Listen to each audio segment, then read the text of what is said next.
Hello everyone, Dakoba here, and welcome back to Satisfactory.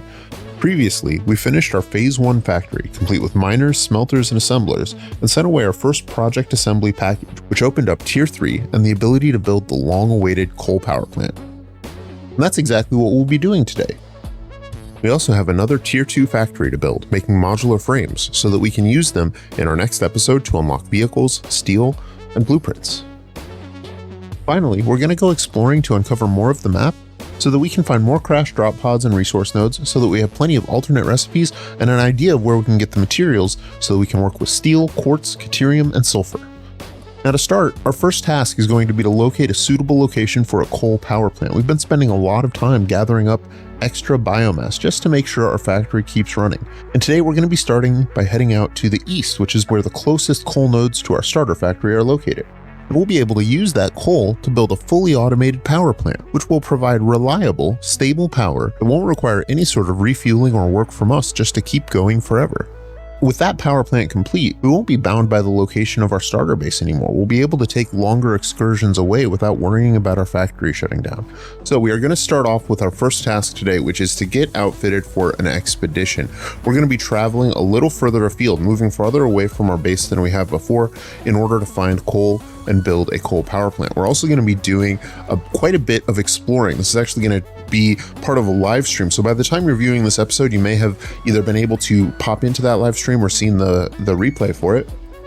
But that is something else we have to prepare for. And then we are going to finish up the episode by setting up a proper modular frame factory somewhere around here, somewhere near our starter base, because I want to continue making use of the nearby resources like these iron nodes here in the background of our power plant.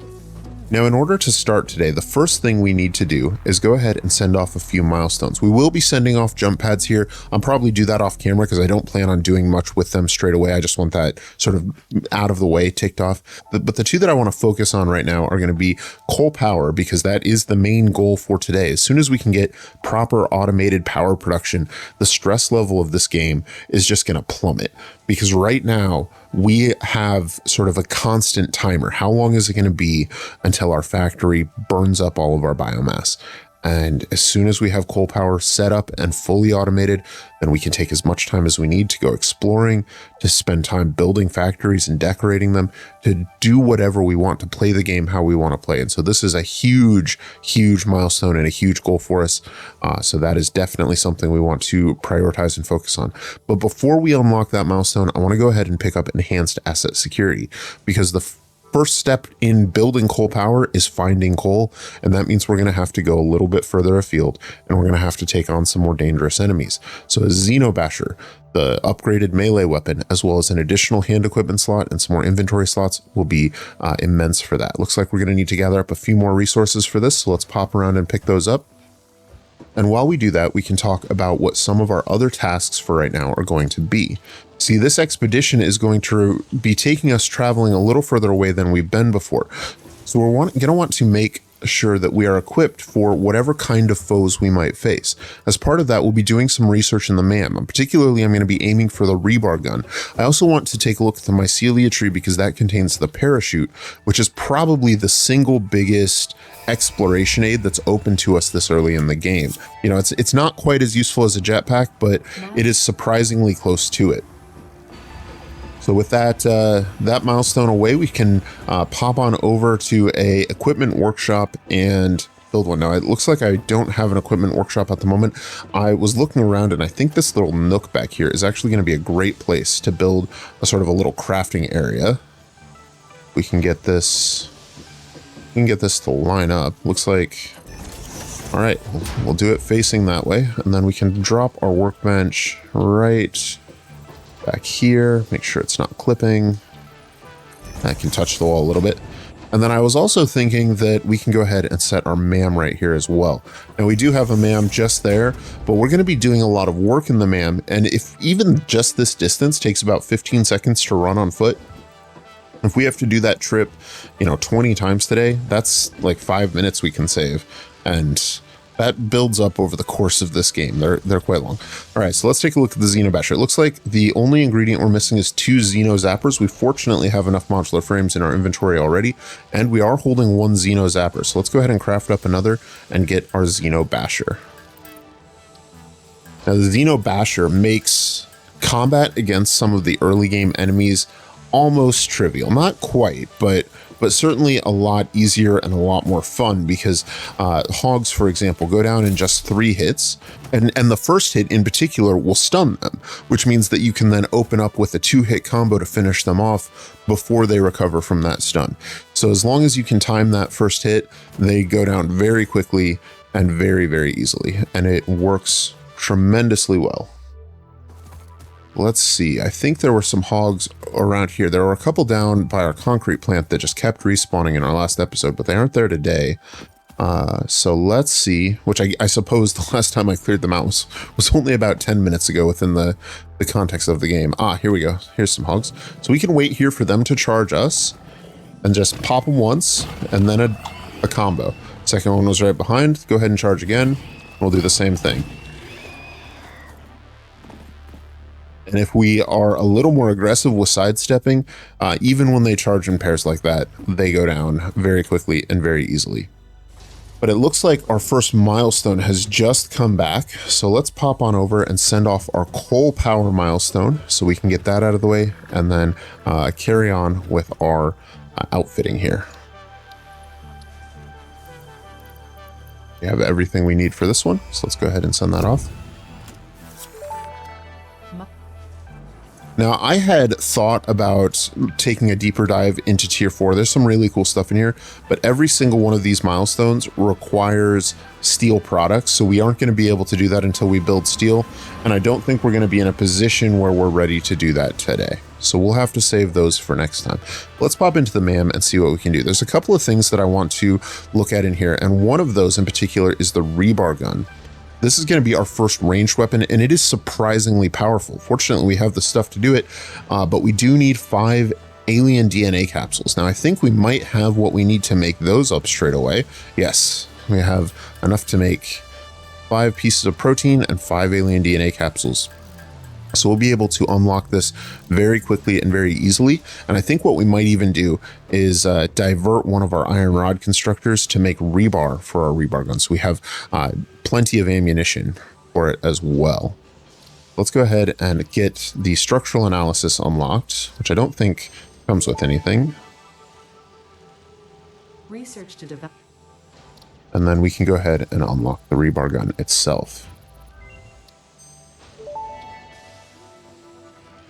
All right, let's see what we need to craft one of these up. Looks like we have what we need, so we can just put one together. That is excellent. That is another major goal all squared away. Now, rebar is made in the equipment workshop, but it's made from iron rods, and it's 1-to-1. So we can craft up a few of these by hand so that we can demonstrate this. And all the rebar gun does is fire out a piece of rebar. It is a arcing projectile, and it hits pretty hard. I think it's 2 or 3 shots. It might be the same strength as a Xeno Basher hit. So 2 or 3 shots to take care of a hog. But it is great to soften up the larger enemies, and in particular things like alpha hogs or alpha spitters, where you can sort of stay at range and take pot shots at them to soften them up. All right, now, in order to provide this rebar, rather than continuing to craft it by hand all the time, I'm going to go ahead and set down a constructor here. We want to make sure we get this lined up as best we can. And then what we're going to do is just simply run a conveyor lift that will take some of the rods we are creating and feeds them into this constructor. And then we can set this constructor, instead of making iron rods, to now make iron rebar. And those will craft up. And so even if it only takes us 5 or 10 minutes in order to finish getting ready for this expedition, we will have 75 to 100 ammo, and that'll be plenty, at least for now. Obviously, we're going to continue drawing on this through the rest of the game, but that will make sure that we have what we need for today. Ultimately, later on, I'll want to get the zipline, but we don't have access to the resources for that. I think right now what we're going to do is go into the mycelia tree, which fortunately we found a bunch of mycelia, so we can unlock that. That'll allow us to craft mycelia into biomass, which isn't a place I like using it, although it does produce a ton of biomass. It's slower to craft than from wood, but it is about the same sort of energy density. You get a lot of biomass for just a little bit of mycelia. But what I care about today is that is going to give us access to fabric. So let's go ahead and research that. And it looks like we have enough stators that we may also want to open up the medical properties. So while we're here, we can go ahead and take a look at that as well. All right, so the vitamin inhaler could be an option for us. That just takes mycelia and pale berries. We should have enough of those to craft up a few inhalers. Inhalers are the full heal item, so you can use those in combat, even if you're down to, the tiniest sliver of health, it'll top you right back up. So it'll definitely be nice to have a few of those to carry around with us. For now, though, what I care about is the parachute. It looks like that's going to take 10 fabric, and I think we might need 20 more to actually craft it after that. And the parachute is such a nice thing for exploration. If you haven't played with one in your own game, then I highly, highly recommend it. It is awesome. Now, the parachutes in early access were actually a consumable item, and that I think has led a lot of people who played back then to sort of write them off now. Now they are, once you have it, and they are awesome for getting around and moving quickly. So for example, from up here, if we do a slide jump, we can slide and jump and then open our parachute and maintain that momentum for a tremendous distance. So we were able to jump from that upper ledge to here without touching the ground and at a higher speed than we can do by sprinting. So it is a huge bonus for us. Looking through the rest of this, there's a ton of stuff. I do want to unlock quartz scanning, and we have enough quartz to do that. Just so that we can find quartz later on. I think we'd actually come across a couple of veins.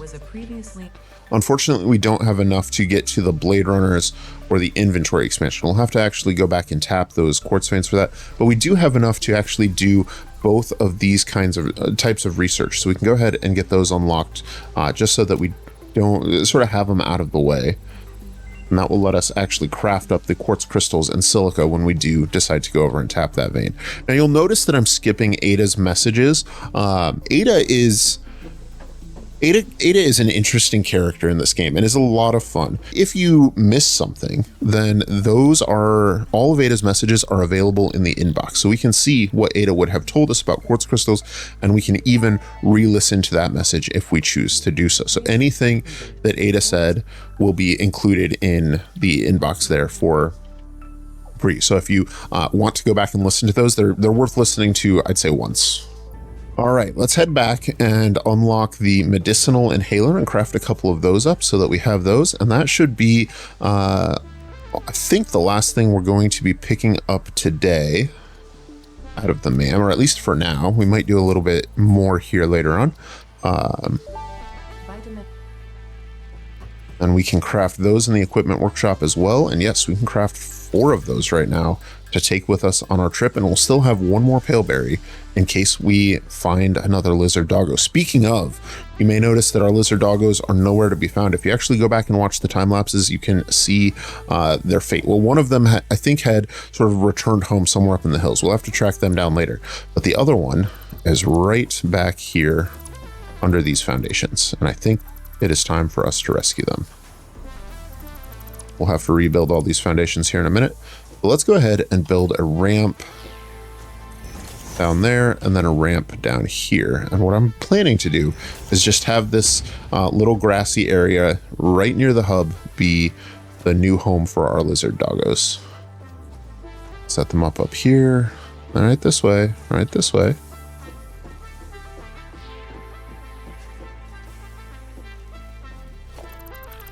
There we go. And have you brought us any gifts? A rifle cartridge. Great. Thank you. Lizard doggos are the best. All right, with that taken care of, I think the last thing to do before we set out is going to be to send off this jump pads milestone. We should have everything we need. Looks like we need a few more iron plates. That's okay.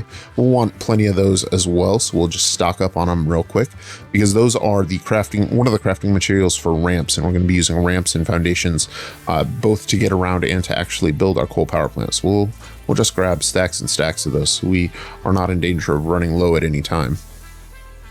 Now, the other thing I thought about doing is actually taking a look at the Awesome Shop and seeing if there's anything for exploration in there that we might want to play with. And so I had the idea that we might place down some foundations here and then set up a Awesome Sink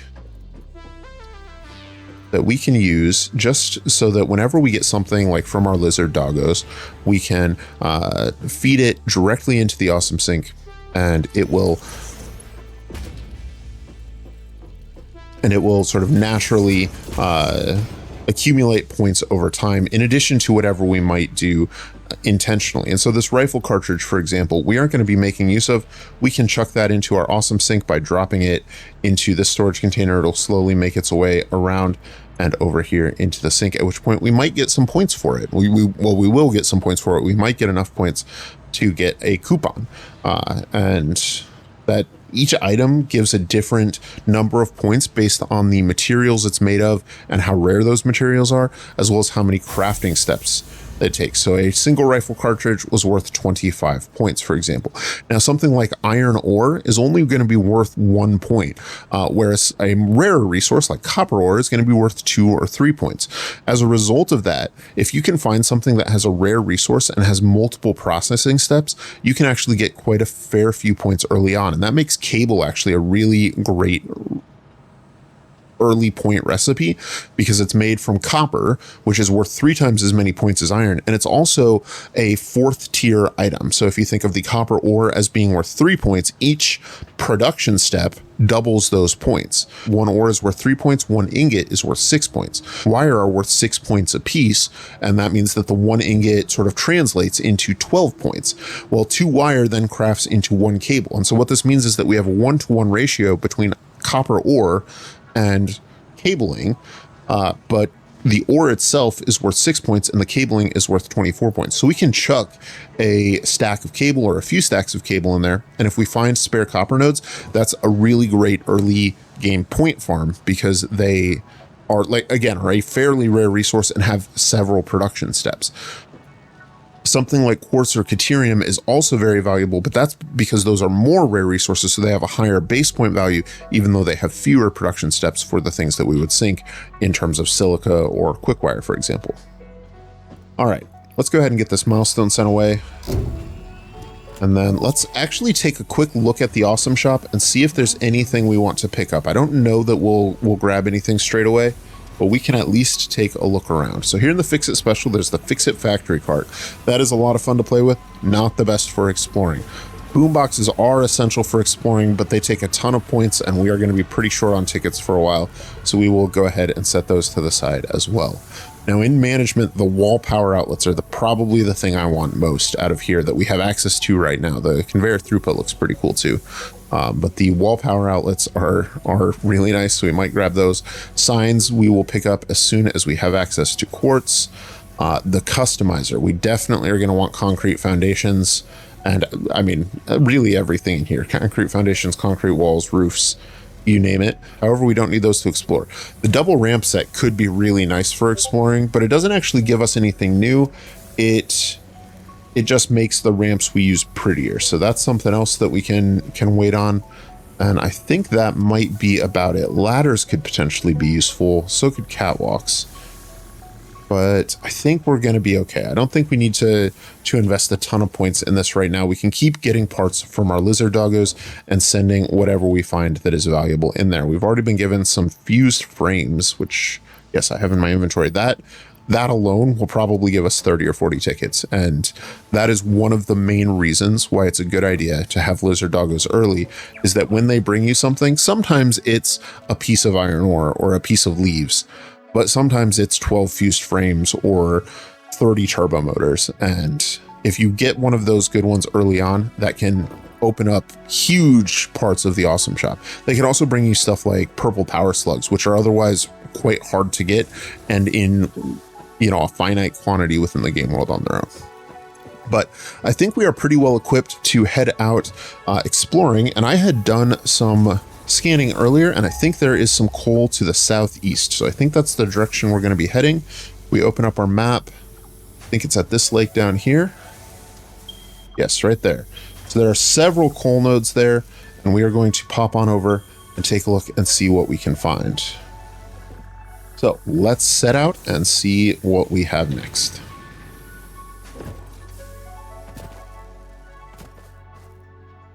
All right, we are here at the lake that we had found on the map. So we have just a short jaunt south and east from where our space elevator and our starter base is right there. So we just follow the path between the hills up and around and through these canyons over to here. So we're on the opposite side of the lake and you can see the sun is just rising.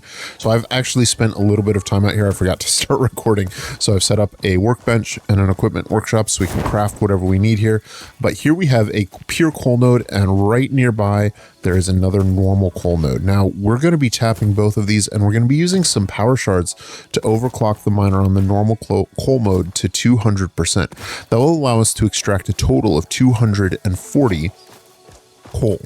Now, if we take a look at one of our power plants, one of our generators, we can see that a coal powered generator, let's actually put a little bit of coal into it real quick so we can see, because coal powered generators can actually take several different fuel types, and until we load them up, they won't present the correct information. So if we load coal into it, we can see that it'll take 15 per minute. Now with a total of 240, we can go ahead and pop into our fix-it quick search and say if we have 240 and we divide that by 15 per minute, that means we can support a total of 16 generators. Now, one generator will provide 75 megawatts of power, and if we multiply 75 times 16, we should see that that's 1200. 16 is 1200 megawatts of power. Now, our starter base is currently using about 300 megawatts of power, and we have the biomass burners to support up to 450. So this will almost triple our capacity and almost quadruple our current draw. Now, in order to provide for this, we are going to be using a design that is a really symmetrical design. It's one I love, and I talk about it in my coal power plant build guide. So I'll post a link to that in the description, but I highly recommend you check it out. It is, to my mind, the simplest and easiest and most straightforward. And what it is 2 coal generators for 1 water extractor. So let's put this back down so we can take a look at it. If we take a look, we can see that a coal generator, in addition to the fuel, the 15 coal per minute that it's going to require, it will also take 45 water per minute, and that's going to be produced in a water extractor. Now, water extractors can produce up to 120 units of water. Now, that means that one water extractor can produce more than enough water for 2 generators. But if we undertune this to 75% clock speed, if we underclock it perfectly, then it will line up perfectly with 2 generators. Now, the reason I like this pairing is because 2 coal power plant or 2 coal generators is exactly the same width as 1 water extractor. They have the same sort of tile size, which means that you can structure them so that you have 1 extractor sort of across from 2 generators and tile that infinitely, and you'll always have the correct ratio with your water extractors if you undertune them a little bit. Now, technically, if we were to put up a bank of 8 generators, you might notice that we could run that with just 3 water extractors. That is technically true, and by only using 3 extractors instead of 4, we would save on a little bit of material and a little bit of space. So if you're building somewhere that doesn't have enough water, that you can certainly extend the number of generators you can build by just a little bit by doing it that way. But using 4 generators at 75% is actually cheaper on power, which means that you get that little bit extra power out of your coal power plant. And in particular, it has the nice bonus that you can run a miner and 4 water extractors at 75% off of 2 biomass burners, which means you can jumpstart a full 600 megawatt plant with just 2 biomass burners. So it's a really nice sort of feature of that sort of build design. And so the plan we're going to be using is we're going to be setting up 8 water extractors inside this lake, and then we'll be building a platform above them upon which will sit our generators. Those generators will then be fed by the coal from these 2 pure coal nodes, and we will set up a couple biomass burners to get the system jump started. Once it's up and running, it should be self-sustaining forever, and at that point, we will run a power line back to our base in order to connect in our factory. This is a time-tested design, and if you want a full breakdown, again, check out the coal power video that I had made. I go through the design step by step, and it works really well. It's been working really well since coal generators started using water in update 3, and I highly recommend you check it out. If you ever struggle with getting water to your generators or with this this kind of power, we're going to do that. Now we are going to be using a little bit of a head lift trick, and I'll talk about that a little bit more after we get this thing built. So let's jump into a time lapse and build a coal power plant.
All right, and that is a coal power plant all complete. We are successfully producing 1200 megawatts of power and perfectly providing for this plant with our 2 miners and our 8 water extractors. So we have 16 generators here. Each one is drawing water from these water extractors, and we have our miners running there in the background as well. Now, overall, I am very happy with this plant. Let's take a closer look at it. And you can see that the layout for it is fairly straightforward. Now, I am planning to wrap this power plant in a building here in just a little bit as part of a later time lapse in the episode. So everything here is working perfectly. You can see the logistics are structured well and functioning properly. Our manifold has backed up correctly, such that only our last 2 power plants here are not sort of backfilled. So this should remain stable for the foreseeable future, unless we accidentally, delete a miner or something. This should never again run into any problems or any trouble. Now, the next stage of this episode is actually going to be done as a live stream, and so let's jump into some highlights from those, and then we'll come back afterwards and talk about everything we accomplished, and then carry on with our tasks for the day. What's gotten me into this game? Honestly, it was Minecraft, man. I followed the traditional paths. So I don't know if you know this, Minecraft was the genesis of all of the factory and automation games. If you go back on the Minecraft forums, it's still there. There's a post from the dev of Factorio back when it was like a small indie game with a single developer, basically saying how much he loved the automation systems within Minecraft and building farms and stuff, and use that as the inspiration for making Factorio. And then the devs of Satisfactory have made comments on, old videos during like update 2 and 3 that they loved Factorio but wanted it as a 3D game, and that was the inspiration for making Satisfactory. And that is the progression path I took, is that I played Minecraft and I discovered that I really loved the farming and automation side of the game, and just like seeing, how complex of a build you could get. And picked up Factorio, and I haven't played Factorio in years. It's on my to-do list, and I keep meaning to come back to it. But I haven't played since way before its 1.0 launched, since before I played Satisfactory. So it would probably have been, 2017 or something at the last time I played Factorio. But I loved the factory and automation style of game, and, the factory must grow, and it's just so addictive. Is it underwater cave over here? Or is this just there's something back here. Oh. That's exciting. Made them so kind. It looks like we found Sam ore. This is awesome. Oh. This is such a relief. The strange alien matter. Found some miners here. Let's see, where is there more Sam? Okay, so when I was a kid, I loved to play computer games and got a lot of crap for it because, I'm sure everybody here probably understands the stigma against gaming, right? And it's a lot less now than it used to be. But in the 90s, man, if you were a gamer, you were a proper degenerate. And I was a nerd. Like I was a big nerd. And so I would play Civilization 1 and like sit there and read the Civilopedia for hours. And it was so cool to me that there was like a game that had all that information in it. And I remember the DRM in it, like to keep you from pirating the game, they included a thing that after like 20 turns, it would pop up with like a question from the manual. And I had the manual, but I never had to refer back to it because I had memorized the Civilopedia because I'd spent so much time reading it. Oh, okay.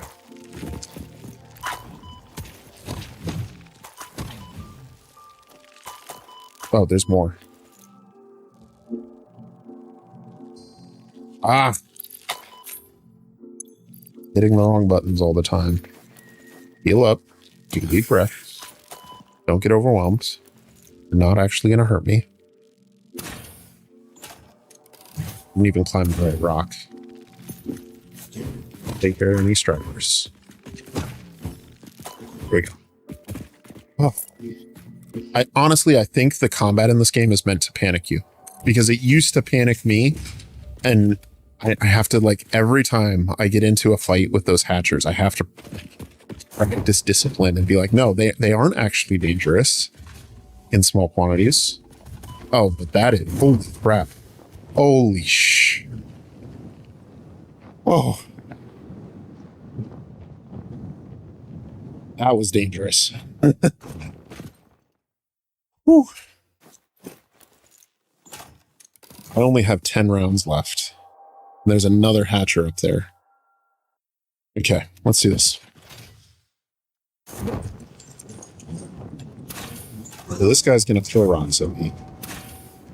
Dodge my limited shots. Yep, throw it. Go. I have a plan. Come on.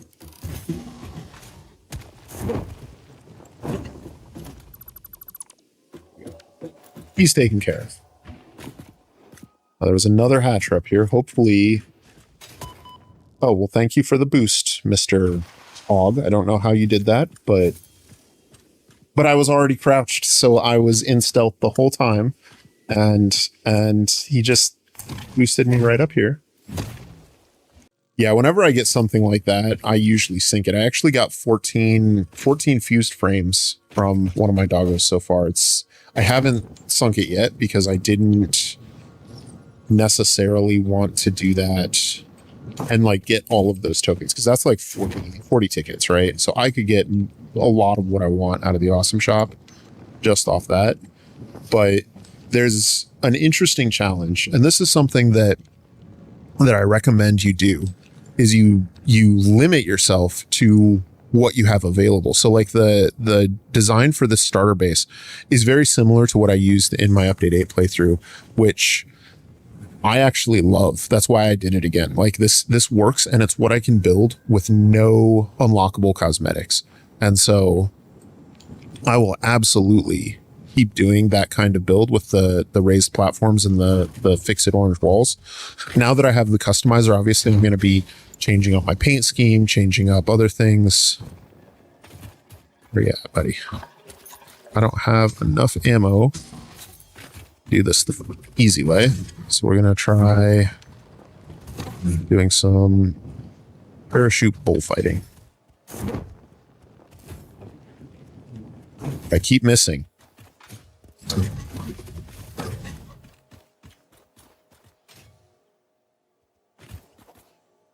No, I didn't think I don't think he hit me. That was... I just meleeed one of those guys and didn't take damage. I don't think I've ever done that before. That was awesome. So, we have 2 pure iron motes, which is 240 iron a minute. We're going to be working on modular frames. Now, modular frames, see, they take 12 iron rods, which are 1-to-1 with iron. So that's 12 iron, right? Reinforced iron plates takes 3 a minute. So if we sat down and assemble, we're going to take a look at the reinforced iron plates. Now, I happen to know from when I was building this factory, I ran the numbers and I remember that a single constructor at full speed is 60 iron, is exactly 60 iron, which means that's 5 plates or five reinforced plates. So that's 12 iron per reinforced plate, which means that to do the 3 reinforced plates per minute, we would need 36 iron plus the 12 from the iron rod. So that's 48. Now 48 iron into 240, which is what we can provide. 240 divided by 48 is 5. So we can make 5 of these production lines, and each one produces 2 per minute. So we can do 10 per minute off those 2 nodes. Now, if we want to lay this out, let's do this. We've got plenty of building in here, so we can actually lay out a foundational plan here. We won't run belts, but we'll do everything else here. So this reinforced iron plate takes, this will be the modular frames. This is going to take the reinforced iron plates and a constructor making rods, which we can tune to making the 12 rods. So we just need 1 constructor there. And then over here, divide for this, which is 30 plates of 60 screws. But we don't actually need that many. We need to make 3 plates per minute. So if we set this to 3, at 60% clock speed, we only need 18 plates per minute and 36 screws. And we can do 18 plates on 1 constructor. Easy enough. And then over here, set this one to cast screws and do 36 screws. So this, once we connect the belts, is what 1/5 of our modular frame factory will look like. This one's probably it's gonna mess me up. All right.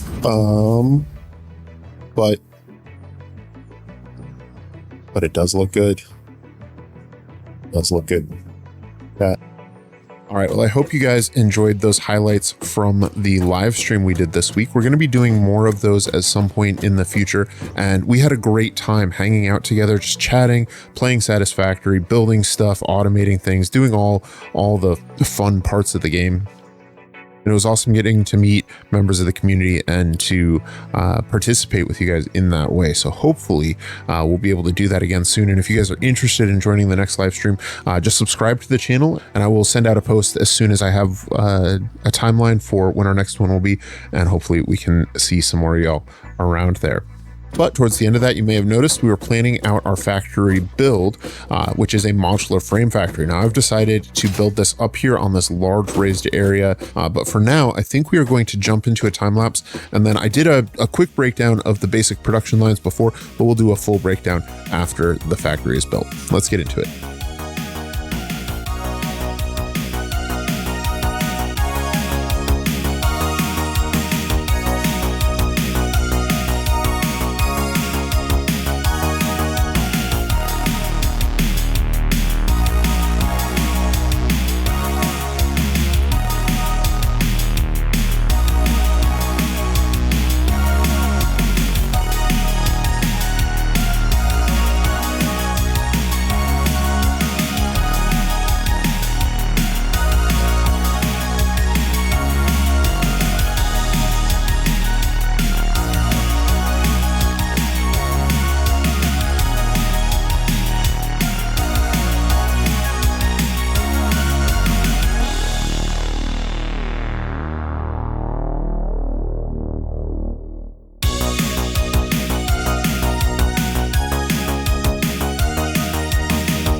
And that is a modular frame factory all complete. Let's go through it.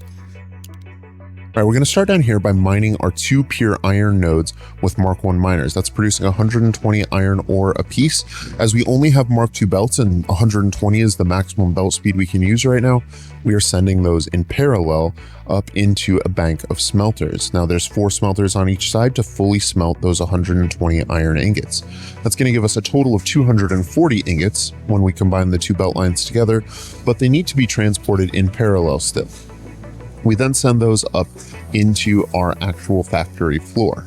Now this factory floor is made of 5 subunits, and each subunit has our 3 constructors and 2 assemblers. The first 2 constructors produce iron plates and screws and send those into an assembler producing reinforced iron plates. The third constructor makes rods, which combine with the reinforced iron plates to make modular frames. That then gets sent onto a final output line and sent along into storage. We then repeat this process 4 more times for a total of 5 sections. Now each section uses a total of 48 iron ore and produces 2 modular frames per minute, meaning this factory floor is going to produce 10 a minute in total and consume exactly 240 iron. Now there is another trick over here, and that is with our merging our belt lines. See, each of these sections consumes 48 iron ore. What that means is that this first section after that is taken out of the 120 coming off of our first belt line, we would have 72 left. After we take another 48 out, we would have only 24 left. So we would need to merge our 2 belt lines before the third section in order to fully provide for the 48 that it requires. However, as we're bringing in 120 on that second belt line, there's no room to merge the full belt line in beforehand. So what we're doing is actually after the first 48 plus the 27 going into the first constructor are siphoned off of that first belt line, we have a splitter and merger, which allows some of the iron ingots to transfer over to the second belt line, essentially refilling it to full halfway through our second block. Now that doesn't consume everything from the second belt line, but it consumes a lot. So we continue running them in parallel until we reach a point halfway through our third block where we have consumed enough resources that the full 120 ingots from the second belt line could successfully merge onto the third belt line, back onto the first.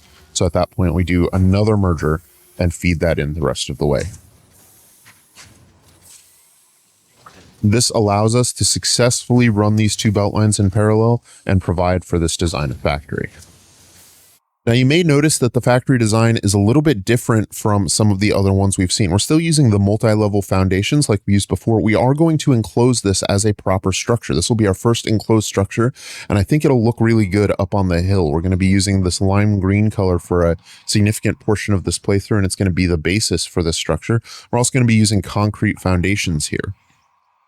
Now you'll notice that we're using curved foundations here, and right now we have a little bit of Z-fighting with these foundations where they clip through. That's something we'll be able to clean up by switching these over to concrete. And ultimately, what this is going to let us do is break away from the global grid. Now, the global grid is a function in Satisfactory where if you're placing a foundation and you hold the control key, that foundation will snap to the north-south/east-west orientation, so it'll be perfectly oriented to the cardinal directions.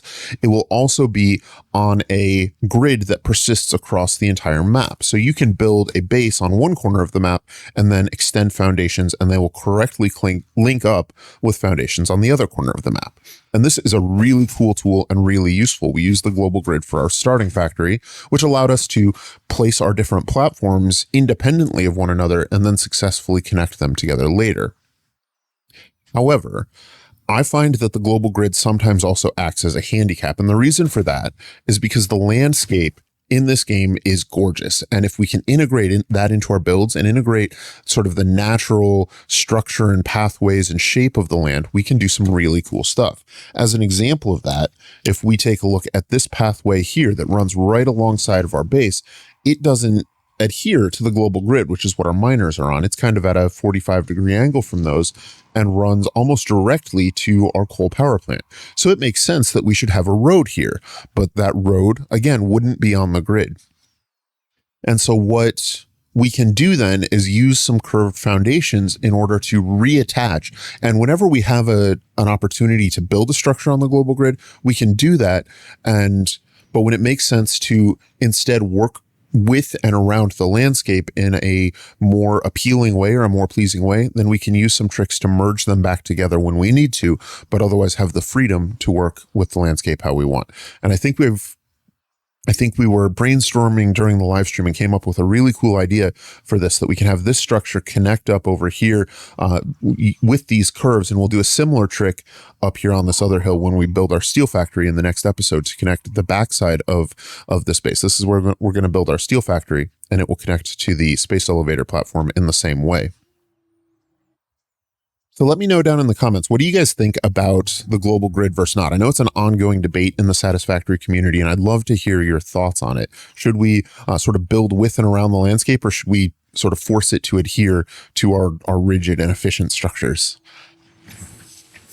All right, and with this factory built, we have hit all of our core objectives for today. Now, I have made one little change here. I threw down an awesome sink so we can get some more tickets and some more buildables. I'm also going to sink some of the items we've gotten from our lizard doggos, and just to make sure that we have plenty of points so that we can build the factories in the way that we want them. We'll make them look how we want them to look. So that is something that I'm going to do off camera, and I think we are going to wrap up today by jumping into a time lapse and putting a foundation or putting a structure around both this factory as well as our coal power plant. So I would like to thank you guys for spending a few minutes with me here in the world of Satisfactory. I hope you have enjoyed this episode. I've had a blast making it. I loved getting to meet many of you in the live stream. So I hope you guys have enjoyed watching this video, even a fraction as much as I have enjoyed making it. If you have, if it has made your day a little bit better, I would really appreciate if you could leave a like on the channel and subscribe if you'd like to see more. It really helps me out, and I love hearing from you guys in the comments as well. As always, my name is Dakoba, and I hope you have an efficient day. I will see you soon.